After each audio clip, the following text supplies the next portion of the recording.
Agora vamos aquietar os nossos corações, elevar os nossos pensamentos. Obrigada, Mestre Jesus, por mais uma sexta-feira de estudo, estarmos aqui reunidos em Seu nome. Que esse estudo possa ser proveitoso para a nossa reflexão, para o nosso dia a dia, e que a gente saia daqui com o nosso coração cheio de alegria e amor para espalhar para os nossos amigos, nossos familiares e a todos. Mestre, muito obrigada pela Casa de Miguel, pela essa oportunidade de estarmos aqui juntos. Graças a Deus, graças a Jesus.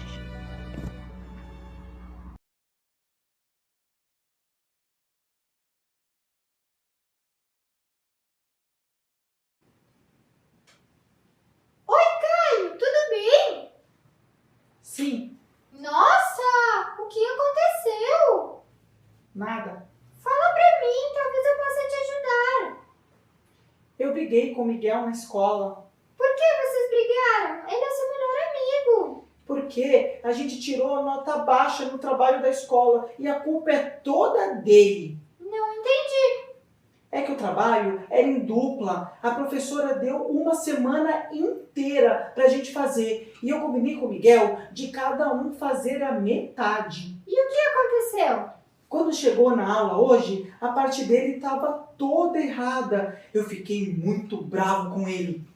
Você perguntou pra ele por quê? Perguntei sim.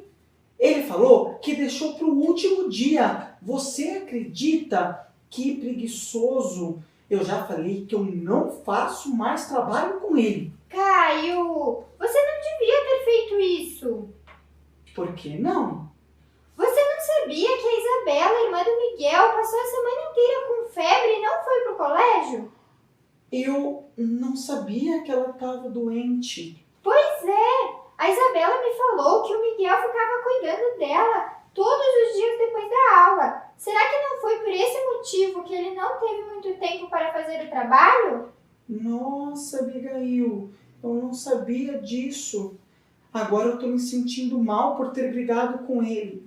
Caio, você está arrependido por ter julgado e condenado seu amigo. Verdade, Abigail, eu não devia ter feito isso. Foi errado. Você tem razão, Caio.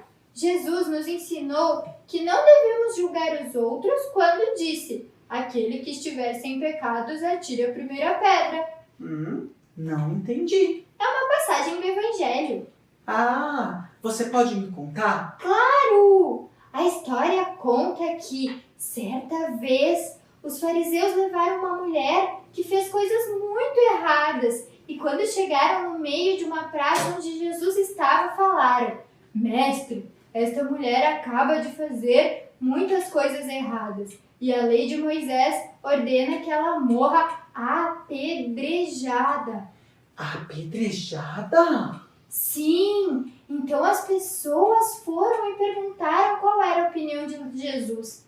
Ele levantou e disse: aquele dentre vós que estiver sem pecado, atire a primeira pedra. Os fariseus se olharam e se retiraram, um após o outro, pois todos tinham pecados. Entendeu por que você não deveria ter brigado com Miguel? Ah, sim. Eu lembrei dessa história. Tem alguma coisa a ver com o perdão, não é? Isso mesmo, Caio! Nessa história, Jesus nos ensina a olhar e corrigir primeiro os nossos defeitos, antes de condenar e corrigir os defeitos das outras pessoas. Quando criamos essa prática, nós percebemos que temos que perdoar os outros, porque também precisamos de perdão. E se eu não tiver nenhum defeito? Caio, não existem pessoas que não tenham defeitos. O único ser perfeito é Deus que nos deu a vida. Calma, deixa eu ver se eu entendi. Tá bem. A gente só pode julgar as pessoas quando a gente é perfeito. Isso, Mas ninguém é perfeito. isso, Só Deus é perfeito. isso. Quer dizer que a gente não pode julgar ninguém. Só Deus pode julgar as pessoas. Nossa, Caio, você entendeu tudo. Foi isso que Jesus quis nos mostrar nessa historinha. Ah, agora eu entendi. Mas, Abigail, o que eu devia ter feito com o Miguel? Fazer o que você gostaria que ele fizesse com você, imaginando se fosse você que tivesse feito o trabalho no último dia. Ah, amiga, se fosse eu no lugar dele, eu ia gostar que ele não brigasse comigo. Eu ia querer que ele me perdoasse. Então é isso que você deve fazer. Não julgar e perdoar. Não só da boca para fora, mas perdoar de coração. Assim como Deus faz com a gente sempre que erramos. E como eu sei se eu perdoei mesmo de coração? O perdão de coração é aquele que você esquece o que aconteceu. É aquele que não fica nenhuma mágoa ou rancor no coração. Ah, então você não me perdoou ainda por ter arrancado a cabeça da tua boneca. Porque você sempre lembra disso quando tá brava. Eu acho que você tá certo. Às vezes não é fácil perdoar de coração. Vamos fazer assim? Eu te desculpo por ter estragado minha boneca e você perdoa o Miguel por ter feito o trabalho de última hora. Tá bem, eu vou lá pedir pra mamãe pra ligar pro Miguel. Também vou pedir desculpas por ter brigado com ele. Espero que ele me perdoe. Ele vai te perdoar sim, Caio. O Miguel gosta muito de você. Obrigado, Biga. Você é a melhor irmã do mundo. Já estou me sentindo bem melhor. Você também, Caio. É o melhor irmão do mundo. Caio, mais uma coisa. Fala. Fica longe das minhas bonecas. Que bonecas? Mãe! Olá, criançada do Geal, tudo bem com vocês? O tema de hoje é julgar o outro e empatia.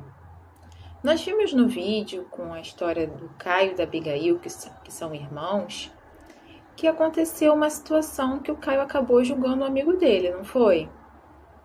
O Caio e o amigo, eles tinham um trabalho para fazer na escola e eles tinham combinado de fazer trabalho juntos. Só que o amigo dele acabou deixando para o último dia e acabou fazendo de qualquer jeito, né? E aí o Caio ficou muito irritado. Acabou julgando o amigo e se irritando e falando coisas muito ruins para ele. Ficando chateado também, porque ele gostava daquela amizade. Mas aí, conversando com a sua irmã, ele entendeu que o amigo não fez o trabalho porque ele estava cuidando da irmãzinha dele. Estava com outras obrigações em casa e acabou se enrolando todo. O Caio, como não sabia disso, ele ficou culpado, sabe? E acabou pedindo desculpas para o amigo. Essa história, além de falar de julgamento, me lembrou de uma palavrinha que tem lá no Evangelho segundo o Espiritismo, no capítulo 10, que são bem-aventurados aqueles que são misericordiosos, que é a indulgência. A indulgência seria esse sentimento tão doce e fraternal que todo homem deveria ter com seus irmãos, ou seja, que a gente deveria ter uns com os outros. A indulgência é justamente a gente não ver o defeito do outro. Afinal, todo mundo tem defeito e todo mundo tem suas falhas. A indulgência está naquelas pessoas que não falam ou não divulgam aquele defeito, não julgam precipitadamente aquela pessoa. Então, quando uma comete uma falha ou quando erra, não se aponta o defeito do outro. Principalmente se for para deixar ele constrangido ou colocar numa situação vergonhosa, sabe? Esse sentimento é ser indulgente. É quando a gente reconhece que o outro tem defeito, mas a gente não precisa ficar expondo e falando sobre isso. Ser indulgente é procurar formas também de atenuar esse defeito. De ver que o outro errou, mas que tem uma causa, uma justificativa por trás. Como a historinha do Caio e seu amigo. Ele errou, mas ele errou porque ele estava cuidando da irmã, entende? Quando a gente erra, por mais que às vezes a gente não enxergue o motivo, sempre tem uma causa. E a gente queria também, quando errar, que alguém fosse indulgente com a gente, não é verdade? A gente não gosta de ter os nossos defeitos apontados, de ter as nossas coisas que ainda nós estamos trabalhando dentro da gente confrontadas, não é? Então, meus amigos, vamos ser indulgentes com os nossos semelhantes. E aí, criando esse sentimento dentro da gente, torna a caridade mais fácil, porque a indulgência, ela também faz parte de ser caridoso com o nosso irmão. Vamos nos concentrar mais nos nossos defeitos e naquilo que nós melhoramos. E assim, nos melhorando, nós vamos acabar melhorando o nosso convívio, a nossa família, não é? A partir do nosso exemplo, sem precisar de julgar o outro. A indulgência, ela está muito conectada à empatia também, não é verdade? Olhar com um olhar empático com o outro, entendendo que ele é igual a gente. Pode ter algumas qualidades diferentes ou até alguns defeitos, mas todos nós estamos juntos como irmãos nessa mesma caminhada. Assim como Caio, o amigo dele, e até a sua irmã Abigail, que teve as suas bonecas maltratadas pelo Caio, né? Mas isso aí já é história para um outro vídeo, tá bom? Beijo em todos, queridos, e uma excelente semana. Tchau, tchau.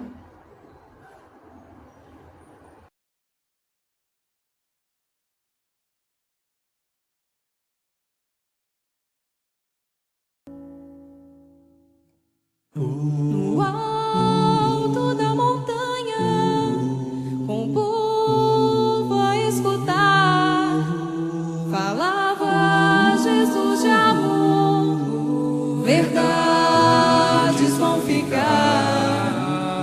Dizia da caridade, da fé e esperança, para termos simplicidade, como o olhar de uma criança. Olhem os lírios, olhem os pássaros voar. Como se pode amar sem a fé a nos guiar? Quando Deus céu estiver sem estrelas e os teus olhos a chorar, não está sozinho. Boa nova é tempo de amar.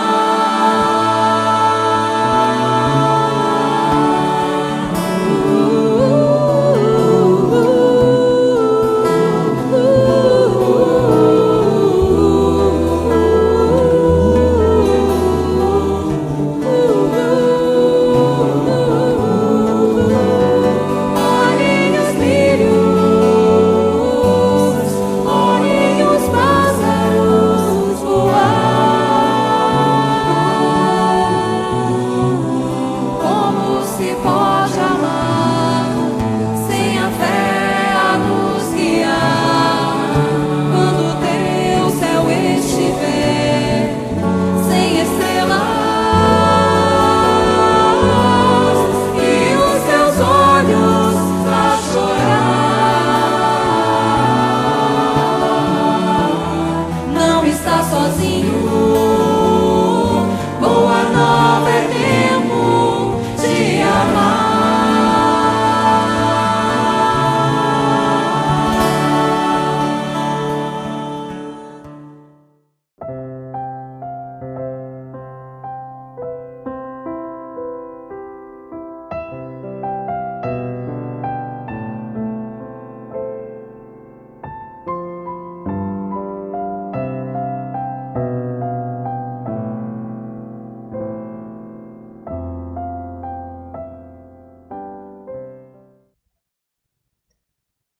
Boa noite a todos, sejam bem-vindos ao Centro Espírita Miguel para mais uma reunião pública de sexta-feira à noite no virtual.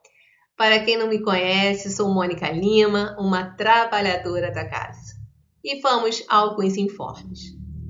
Aqui na descrição do vídeo, vocês podem acessar o jornal Ceareiro de Miguel, onde temos mensagens, funcionamento da casa, os cursos oferecidos e algumas campanhas.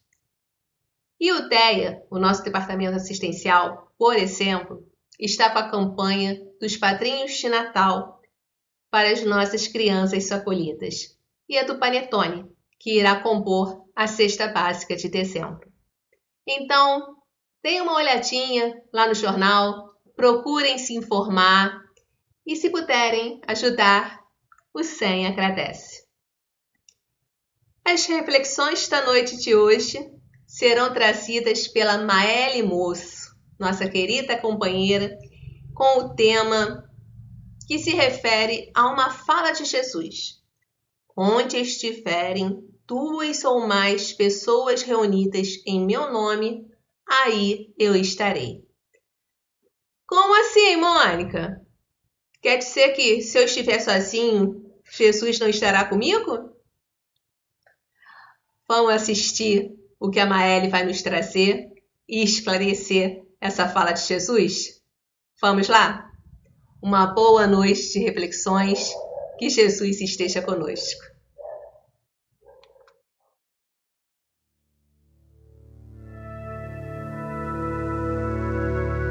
Do livro Segue-me, pelo Espírito Emmanuel. Capítulo 60, no Grupo Espírita. Porque, onde estiverem 2 ou 3 reunidos em meu nome, ali estou no meio deles. Jesus. Mateus, capítulo 18, versículo 20. Compreendendo-se que cada obreiro da seara espírita cristã se incumbe de tarefa específica, é forçoso indagar, de quando em quando, a nós mesmos, o que somos no grupo de trabalho a que pertencemos. Uma chave de solução nos obstáculos ou um elemento que os agrava. Um companheiro assíduo às lições ou um assistente que, por desfastio, aparece de vez em vez. Um amigo que compreende e ajuda, ou um crítico inveterado que tudo complica ou desaprova. Um bálsamo que restaura, ou um cáustico que envenena. Um enfermeiro consagrado ao bem da comunidade, ou um doente que deva ser tolerado e tratado pelos demais. Um manancial de auxílio, ou uma charneca deserta sem benefícios para ninguém. Um apoio nas boas obras, ou uma brecha para a influência do mal. Uma planta frutífera ou um parasito destruidor. Um esteio da paz ou um veículo da discórdia. Uma bênção ou um problema. Façamos semelhante observação e verificaremos, sem dificuldade, se estamos simplesmente na doutrina espírita ou se a doutrina espírita já está claramente em nós.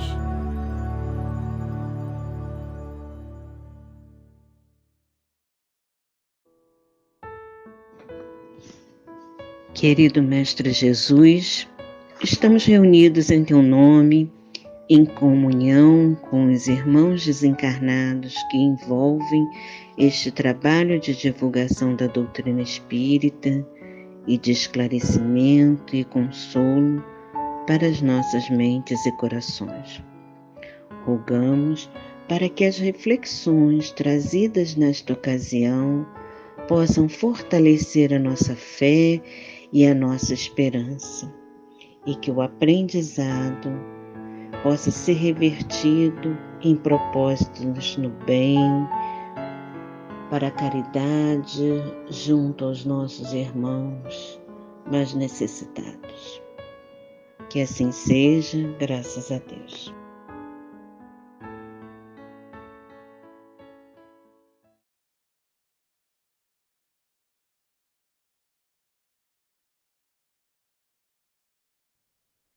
Olá, boa noite a todos.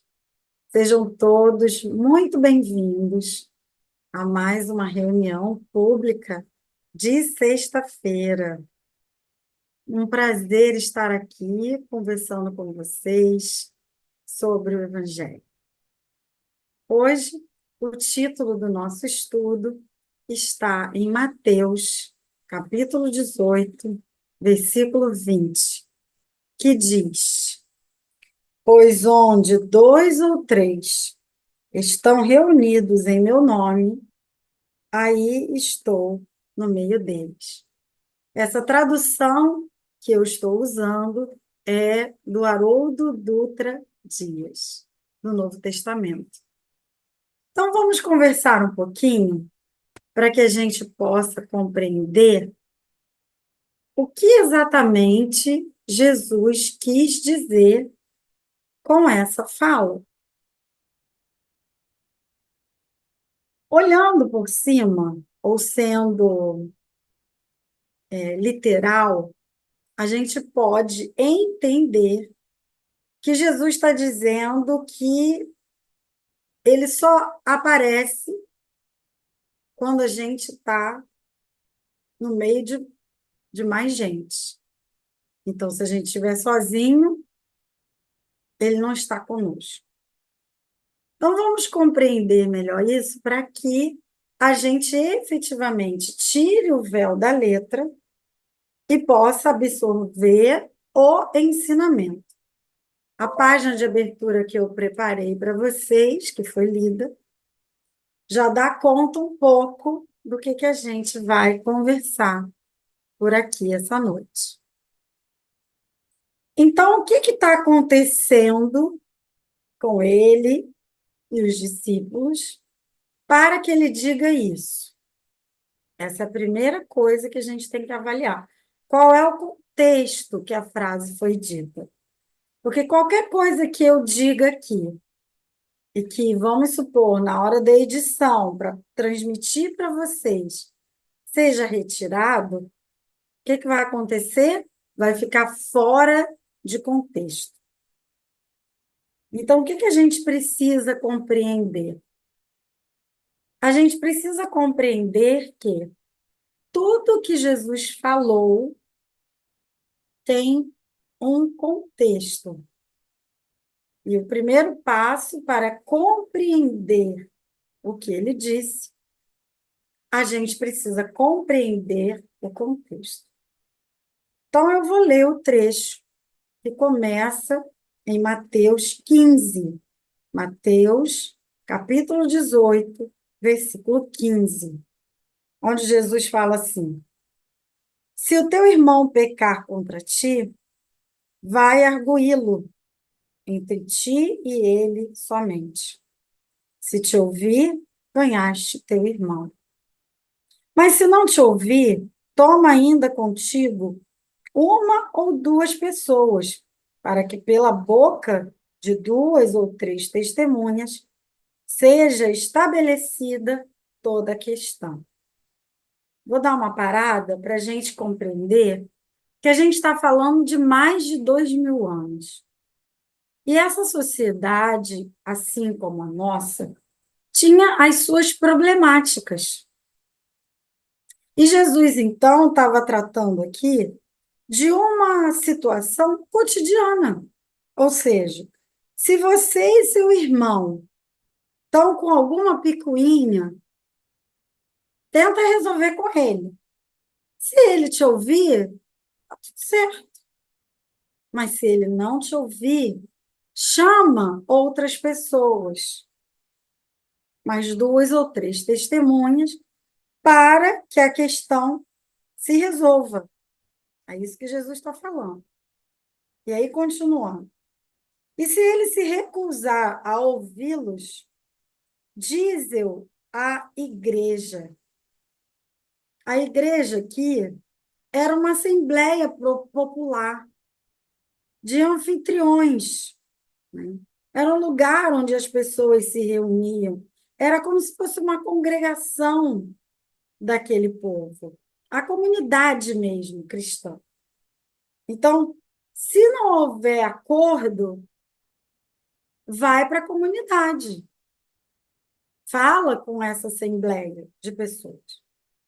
Se também se recusar a ir a ouvir a igreja, a ouvir essa assembleia, considera-o como gentio e publicano. Ou seja, considera como aquele que é um ser que de forma idiomática era usado para expressar uma asserção, ou seja, uma concordância.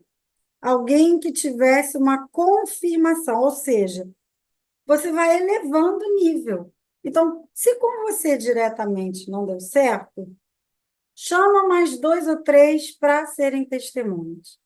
Se também não deu certo, leva para a assembleia.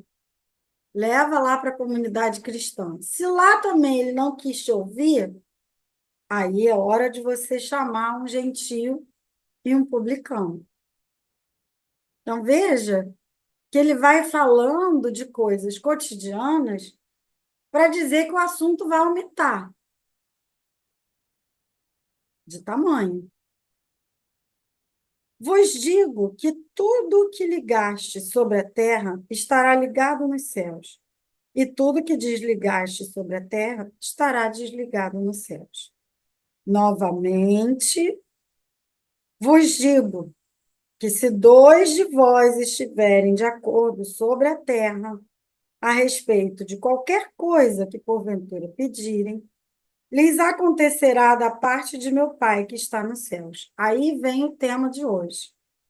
Pois onde 2 ou 3 estão reunidos em meu nome, aí estou no meio deles. E aí ele conclui. Então, aproximando-se Pedro, o evangelista narra, disse-lhe, Senhor, quantas vezes meu irmão pecará contra mim e eu o perdoarei? Até 7 vezes? Jesus lhes disse, não te digo até 7, mas até 70 vezes 7. Essa parte a gente já conhece, né? Então, vejam que antes dessa parte muito conhecida, Jesus está falando de uma problemática comum entre nós. Quem de nós não passa por desavenças? Quem de nós não tem uma questão com o irmão, muitas vezes? Entra em desacordo até no meio espírita, até dentro da casa espírita. Nós também discordamos muitas vezes. E qual é o trecho que eu quero destacar aqui? Ele diz, novamente vos digo que se 2 de vós estiverem de acordo sobre a terra, a respeito de qualquer coisa que porventura pedirem, lhes acontecerá da parte de meu Pai. Então, se se 2 pessoas estiverem de acordo com aquilo que pediram, elevarem o pensamento a Deus, ou seja, estiverem em comunhão com essa vibração divina, com essa energia, vai ser autorizado.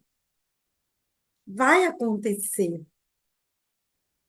Então, do que Jesus, no fundo, está falando? Jesus está falando do nosso poder enquanto comunidade cristã.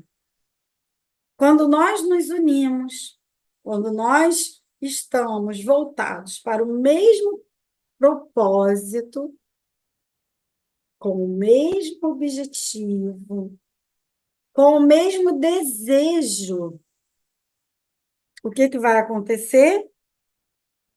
Meu Pai vai conceder.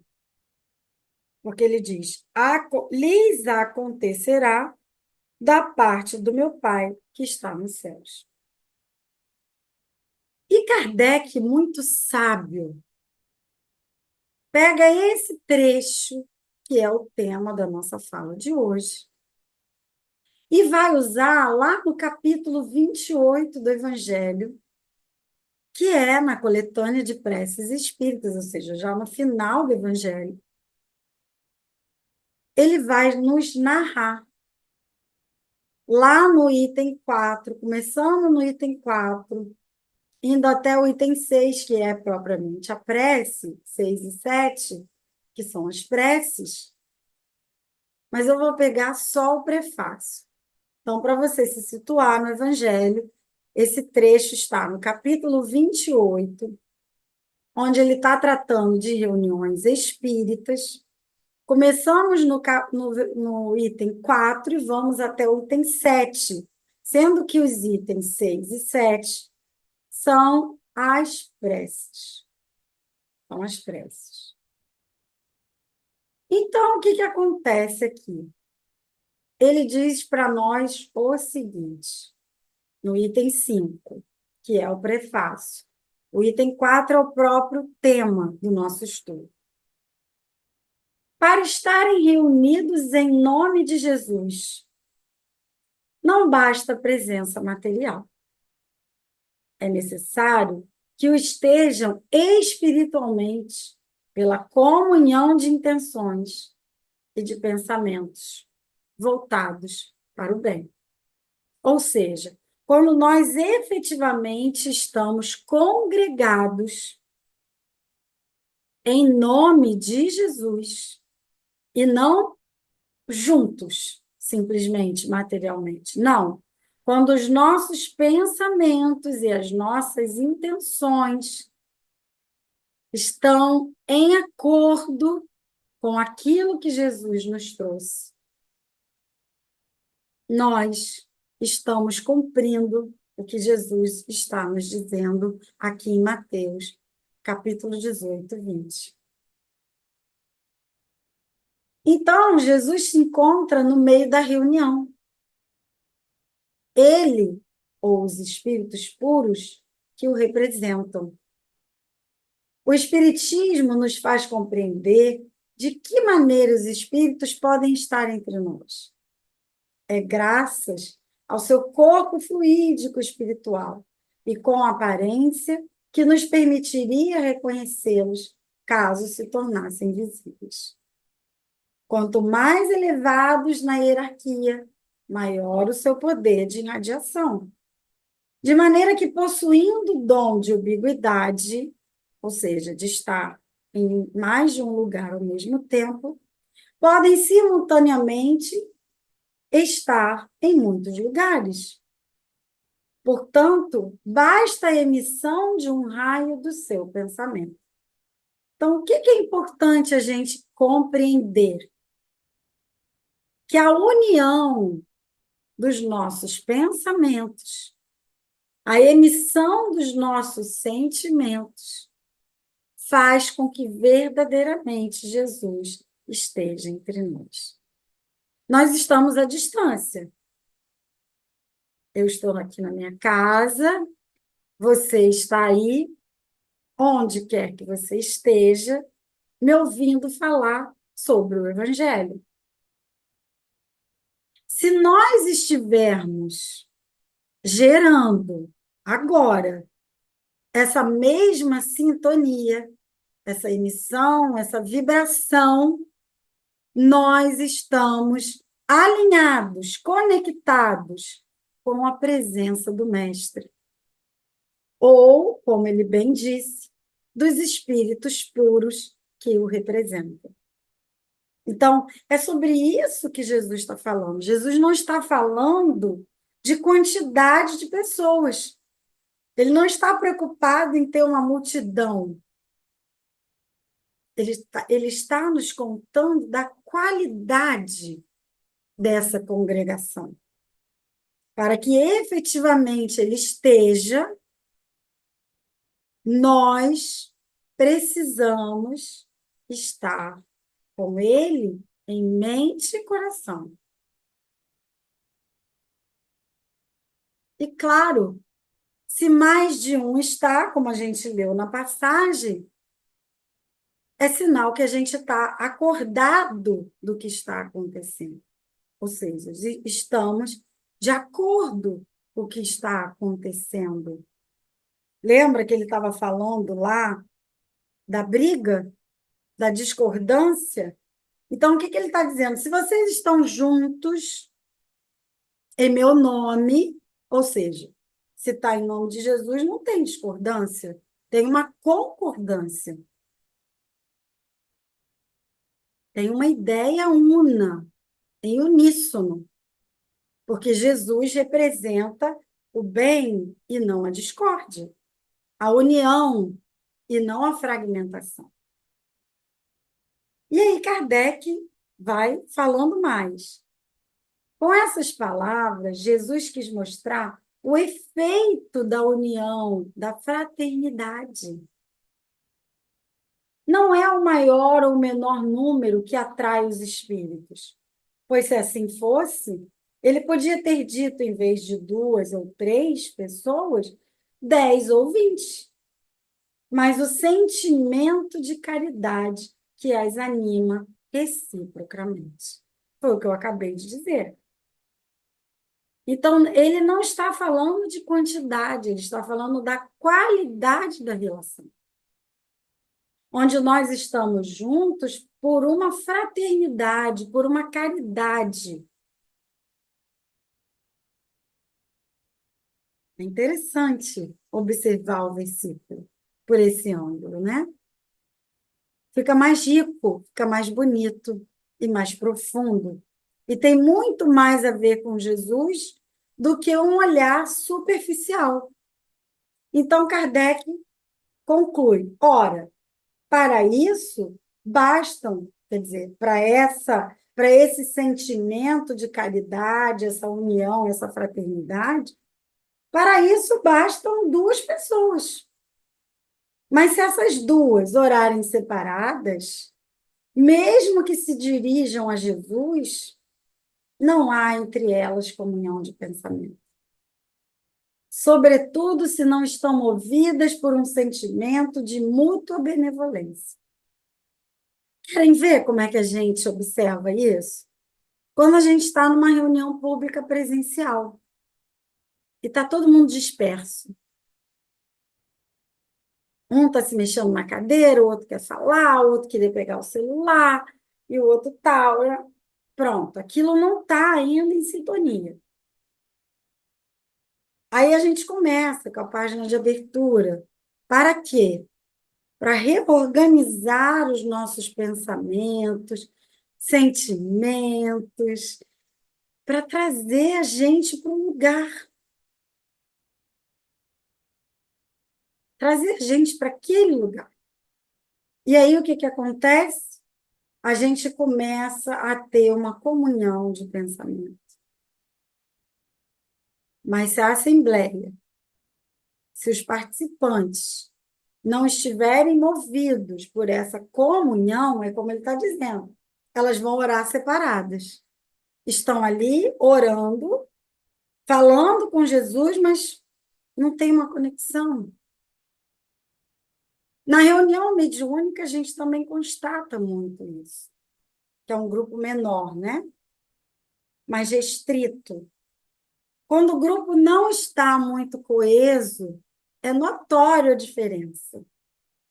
A gente só consegue efetivamente compor bem a melodia que vai ser tocada naquela reunião, porque estamos afinados.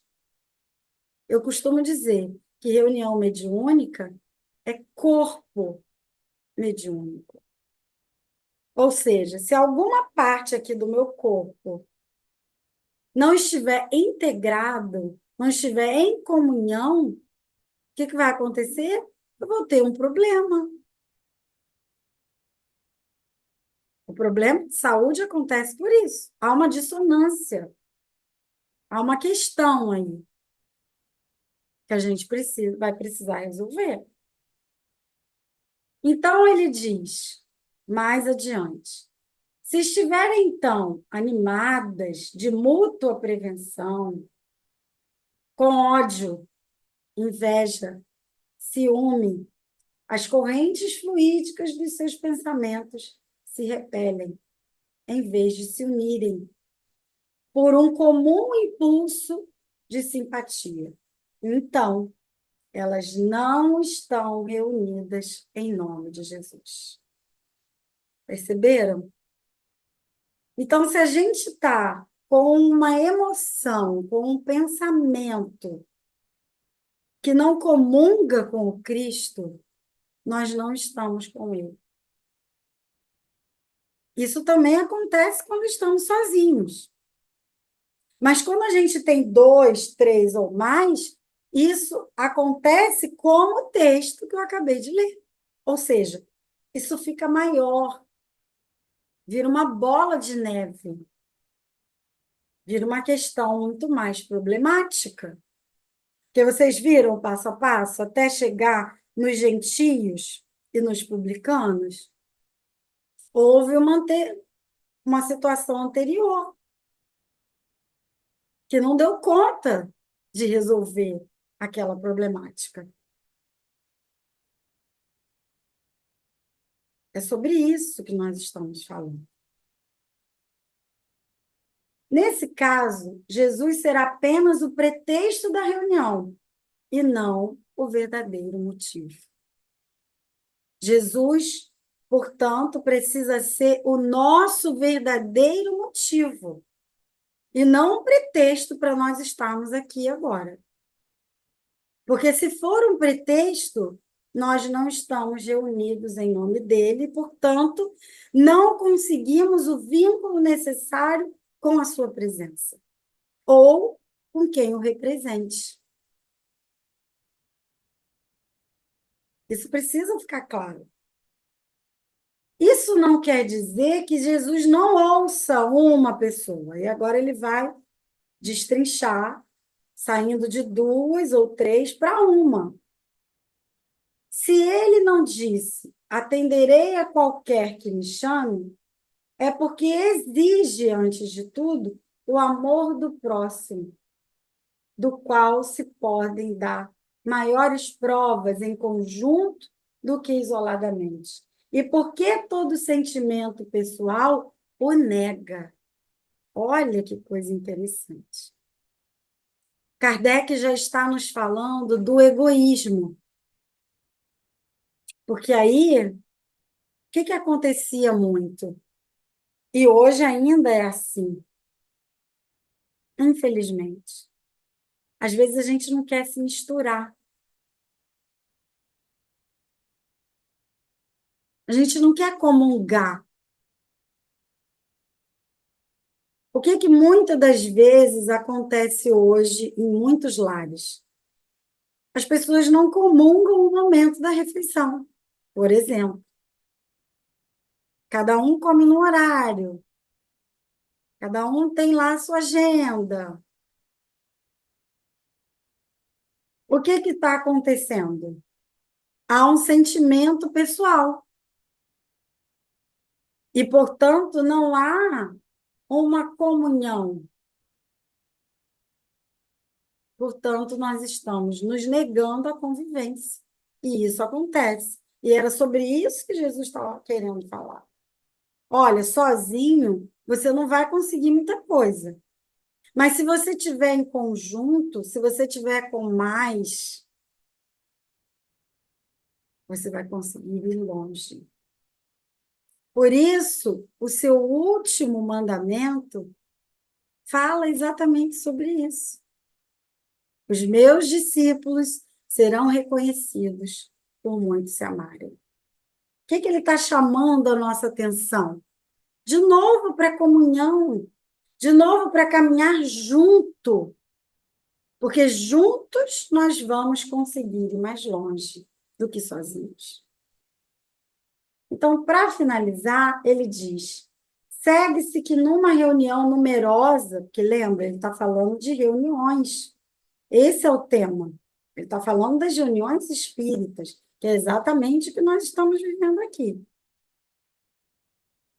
E aí ele diz: segue-se que numa reunião numerosa, se 2 ou 3 pessoas se ligassem pelo coração, num sentimento de verdadeira caridade quanto às outras, permanecem isoladas e concentradas em ideias egoístas ou mundanas, Jesus estaria com as primeiras e não com as demais.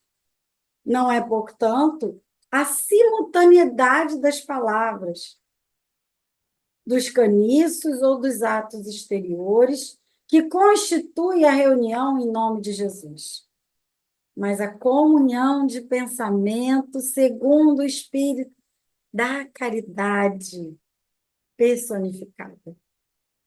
Esse deve ser o caráter das reuniões espíritas sérias, em que, sinceramente, se deseja o concurso dos bons espíritos. Então, meus amigos, todas as vezes que estivermos nos propondo a estar numa reunião, que esse propósito seja verdadeiro e nós estejamos por inteiro,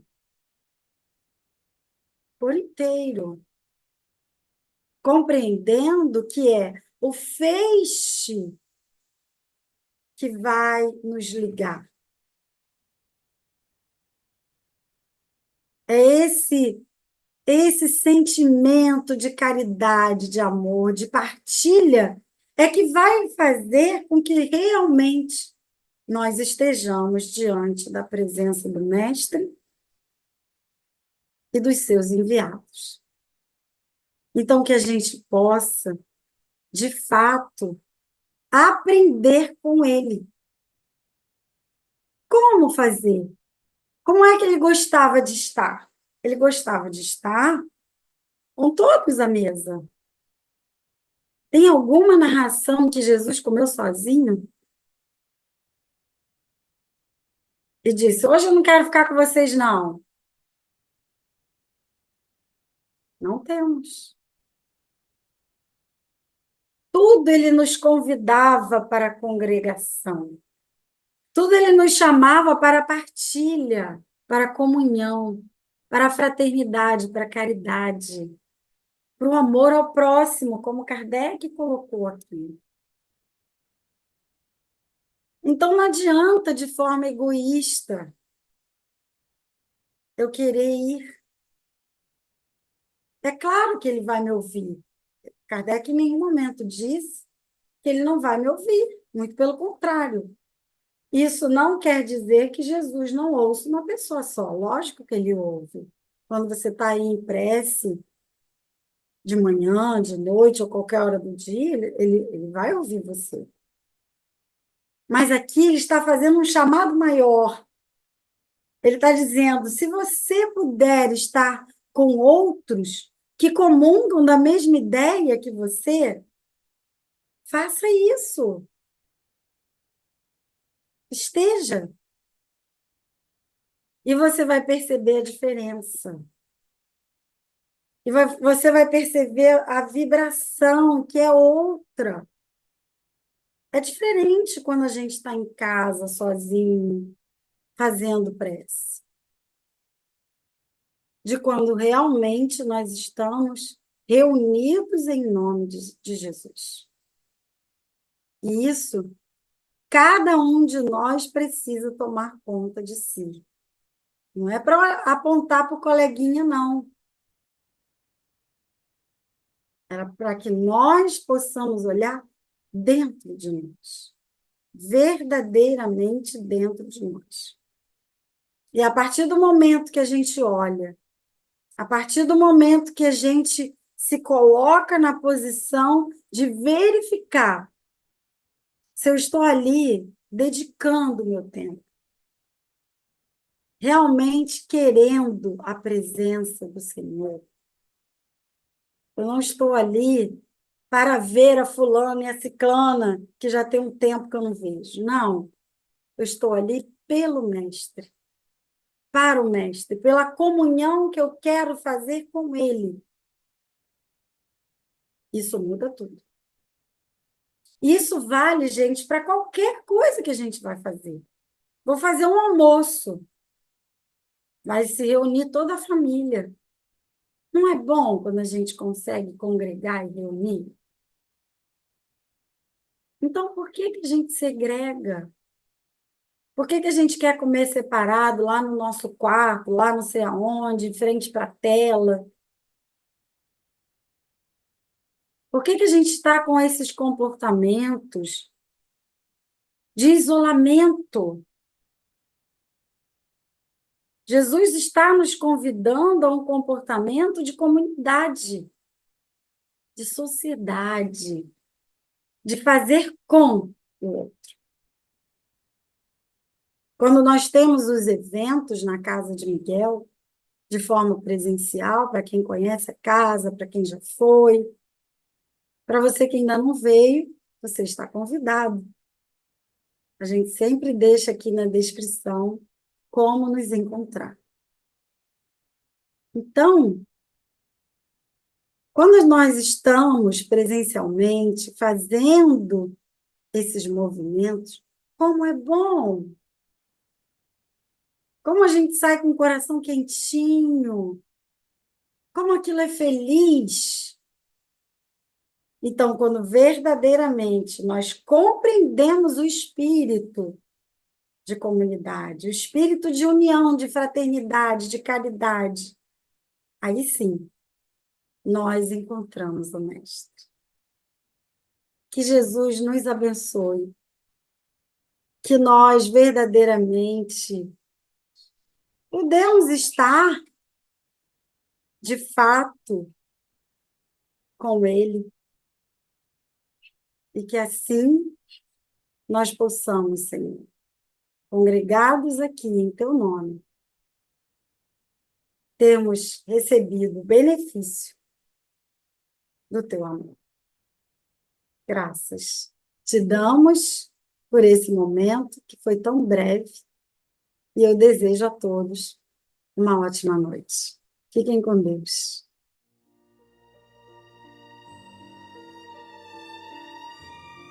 Então, nesse momento, Mestre querido, desejamos do fundo do nosso coração que efetivamente nós tenhamos conseguido estarmos juntos e reunidos em Teu nome, cumprindo de fato essa fala que Tu nos deixastes com tanto amor, nos convidando à comunhão, à fraternidade, à união, à parceria, à partilha, ao amor, à caridade. Todos nós possamos então receber o benefício da Tua presença, onde quer que estejamos. Que a Tua paz envolva cada coração sofrido, cada pessoa que se sente isolada, abandonada, cada ser que está desgarrado da sua comunidade, da sua família, que nesse momento ele possa se sentir envolvido por essas vibrações, para que de novo e novamente ele sinta a sua presença da união, do amor e do amparo. Que a Tua paz fique conosco em nossos corações e que possamos espalhar essa paz por onde quer que estejamos. Que assim seja. Graças a Deus.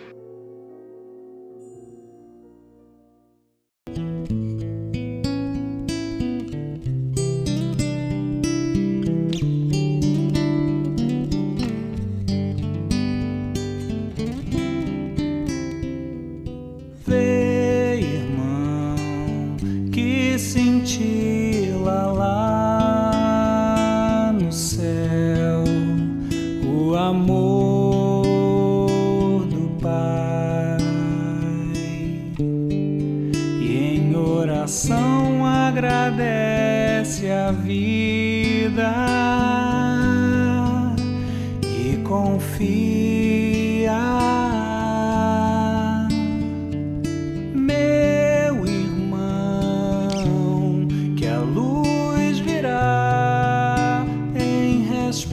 A tua solidão revigorar teu coração. Vê, irmão, que cintila lá no céu o amor do Pai, e em oração agradece a vida confia, meu irmão, que a luz virá em resposta à tua solidão, revigorar teu coração. A luz virá revigorar teu coração.